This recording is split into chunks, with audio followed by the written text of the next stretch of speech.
2036లో Olympics ఏవైతే ఉన్నాయో భారతదేశంలో జరిగే అవకాశం కనిపిస్తుంది. ఇండియా దానికోసం చాలా ప్రయత్నం చేస్తుంది. అయితే 2036 ఒలింపిక్స్కి ఇప్పటి నుంచే మనం సన్నద్ధం అవ్వాలి. ఒలింపిక్స్ అంటే మన దేశంలో పెట్టే అతిపెద్ద అంటే మనం హోస్ట్ చేసే అతిపెద్ద స్పోర్టింగ్ ఈవెంట్ మాత్రమే కాదు.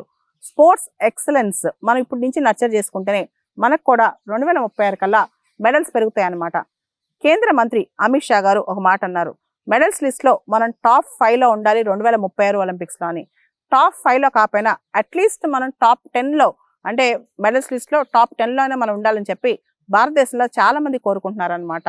అయితే ఒలింపిక్స్లో మనం టాప్ 10లో ఉండాలి అంటే టాప్ 10 మెడల్ స్కోర్లో ఉండాలంటే మనం చాలా ప్రయత్నాలు ఇప్పటి నుంచే చేయాలన్నమాట.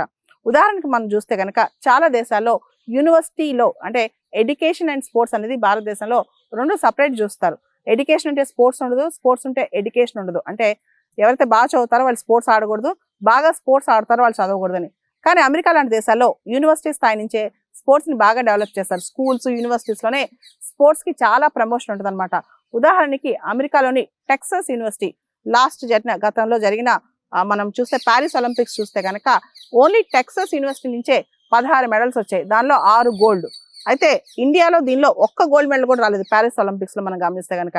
అంటే అమెరికాలో ఒక యూనివర్సిటీ నుంచే 16 మెడల్స్ వస్తే దానిలో 6 గోల్డ్ ఉన్నాయి టెక్సస్ యూనివర్సిటీ నుంచి. భారతదేశంలో ఒక్క మెడల్ కూడా గోల్డ్ మెడల్ రాలేదు మనకి అదే సందర్భంలో. ఇవన్నీ కనుక మనం గమనిస్తే ఇండియాలో స్కూల్ స్థాయిలో యూనివర్సిటీ స్థాయిలోనే ఇప్పటి నుంచి నర్చర్ చేయాల్సిన పరిస్థితి.